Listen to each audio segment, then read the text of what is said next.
y'all, I am so excited to share with you today one of my all-time favorite tech tools. Shout out to Christine Morgan and Sci-Fair ISD for sharing this tool at an ed camp I went to last year. I was blown away with how many opportunities there are to create things on here, how easy it is, and then when I took it back to my classroom, my kids loved it. After the first one we did, they were begging for more.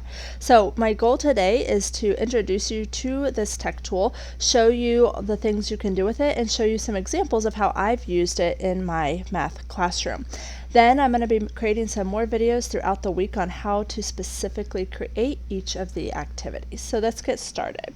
LearningAppsorg is a website where they have an abundance of templates of activities that you can make. And it's really easy. Like they have up here, you have an idea, you pick a template, you fill in the content, you save your app, and you can share it. And it really is that simple. Some of the activities I'm going to show you took me about 15 minutes to create. And the neat thing is that with just a few clicks, I'm able to share that link with other teachers and they can use it with their kids as well. So I'm going to take you through the apps that I've created for my math class, and then we'll talk a little bit more about how you can share it. If you look up here at the top, it says share your apps with others, and there's a link right here. If you type this link in on your browser, I have made all of my math activities public, so you will have access to them. You can copy them and edit them as you need, or you can just use them directly from going to that site. Here are the 6 activities that you'll see when you go to that link, and as I add more activities, you'll have access to them as well. They will be accessible from that same link. When you hover over them, you're going to see what type of activity it is. So right here it says matching pairs. Now that goes with the templates that they have in the Create App section. So there's a matching pairs template here. That is what I used to create this activity. So for this geometry vocabulary activity, it was a way for the kiddos to review their geometry vocabulary words. The first thing that pops up on every activity you have is a task card, and these are the directions that you type up for the students. You'll see here I used a mixture of text and also pictures and GIFs. You can also use audio, and you can also use video. So the possibilities are endless on how you can create this. For this activity, there are cards that have orange dots and cards that have blue dots, and the students are to match those. So if I was to do one incorrectly, let's say I took trapezoid and I put it over here, and it's incorrect. It's going to turn red. There's going to be a little piece of tape right there, and the kids would click in between it to cut it and separate it so that they could keep going.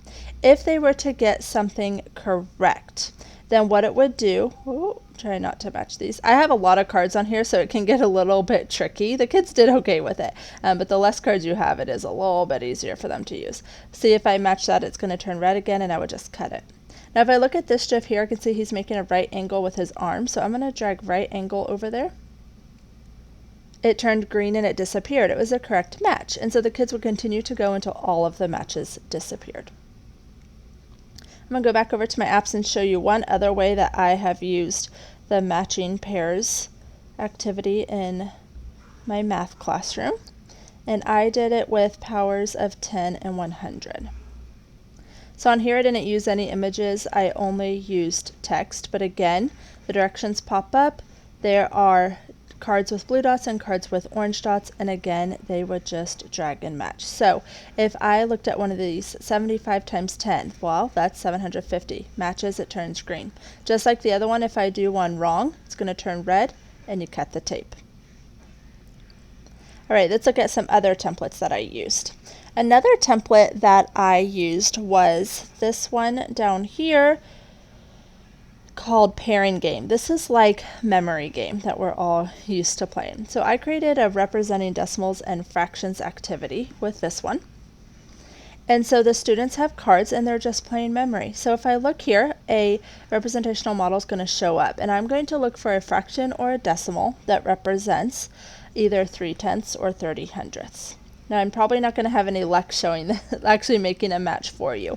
But you can see this match is incorrect. Now it doesn't turn red and tell them it's incorrect, but if they click, they're going to flip back over because it's not correct. If it was correct, they would stay there, but they would gray out, or you can also choose an option where they will actually disappear. So if you find that that's a little bit easier, you can have it just completely disappear. So I'm not going to keep going until I find a match. That could take a while, but when I go into the creating video, you'll be able to see that.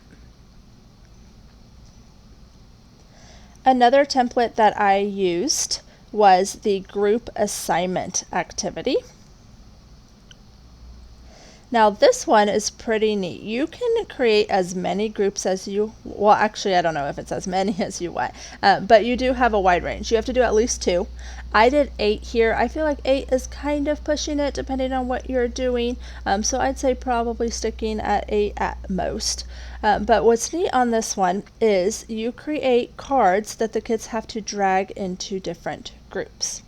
So I did multi-step problem sorting, and what I did was I took a document that we had already had that was provided by our district, so I wasn't recreating word problems. I just took an assignment that we already had, and I took the word problems and I copied and pasted them into this website to create this. It was super simple, took me 10 minutes to do, and made a digital activity.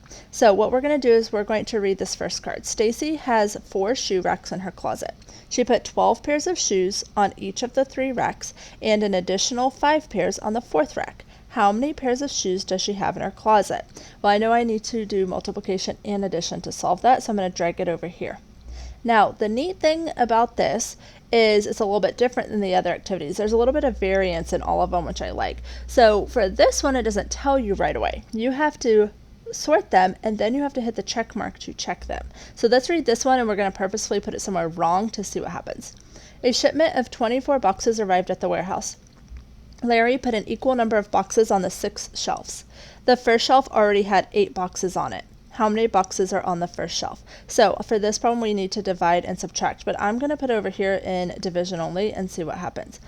It doesn't really tell me it's wrong, okay? You'll see it's a different color than that one, but that doesn't mean anything. It just does that. It just has different colors kind of matching the backgrounds.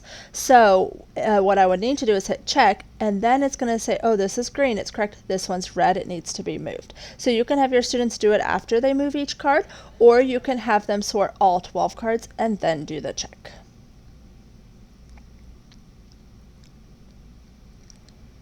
The next one is fractions closer to 0, half, or 1 whole, and this is a group puzzle. Now the neat thing about this activity is I did not make this one, a student at our school did. So near the end of the year, we decided to have our students kind of take on the challenge of creating some apps. And so some girls, they actually weren't in my class, they were in another teacher's class in our grade level. They created this and they came to me so excited to show me, and I was just blown away at what they had created. It was amazing. And so I stored it onto my account. I copied it so that I could use it with my students.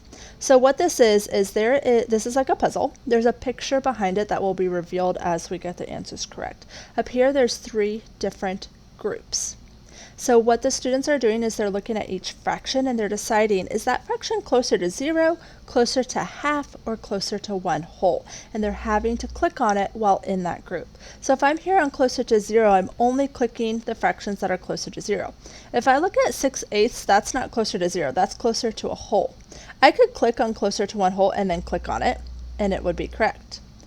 Now, if I was to click on one that's incorrect, so let's say I'm back here on closer to 0, and I click 8/10, that's not correct, that's supposed to be closer to 1, and I click on it, it's going to say 8/10 does not belong to this category, close to the category closer to 0, try again, and then I could try again. And so the kids would just continue, and they could either stay within one group and choose all the fractions, or they can go like each puzzle piece at a time and then click on the different groups at the top. So as they do this, you're going to see this picture starts to reveal itself, which is pretty neat, and you can pick what picture you want. So I picked like a picture of puppies, but you can pick anything that you want for that. And so that's just a really neat activity. I was super impressed that some of our students were able to create that.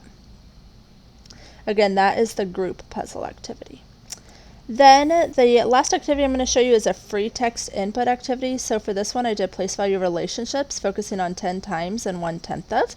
For this one, they're actually typing the answer in. So if I'm going to show you what it looks like if you type one in wrong, and then if you type one in right. Now this one is similar to one I just showed you where it doesn't tell you right away. You have to hit that check mark in the bottom right corner in order to check it. So 580 is 10 times as much as 58. 206 is 1/10 of 2060. 10 times as much as 403 is 4030. 1/10 of 3,480. Now I'm going to do this one wrong. So 1/10 of 3,480 is, 3,480 is 348. But I'm going to put 34,800. I'm actually going to do 10 times that amount, and then when I hit, and you're going to see it doesn't do anything right now, but if I hit the check, it's going to tell me these three were correct, that one's wrong, and it is going to show all the ones you haven't done as wrong. So the kids would have to go back in and do that one. Okay. Now the neat thing too with this is how easy it is to share. I'm going to do a specific video on putting this onto Schoology, but there is an embed code right here, so you can embed it straight onto Schoology, which is really nice. You can also just paste this link. And this link you can also share with other teachers, and they can have that as well. They can use it, they can make a copy. So right here, create similar app. What they can do is hit this down arrow and they can say create a copy of this app. So they have their own version, and then they are able to edit it before they share it with their students if there's something that they need to change. So really neat tech tool to use, super easy to input information from something you already have. It's a quick way to make something digital, and they have a lot of different options on here for you to use. So stay tuned. I'm going to create some more videos on how to specifically use the templates that I showed you, and also how to use this with programs like Schoology.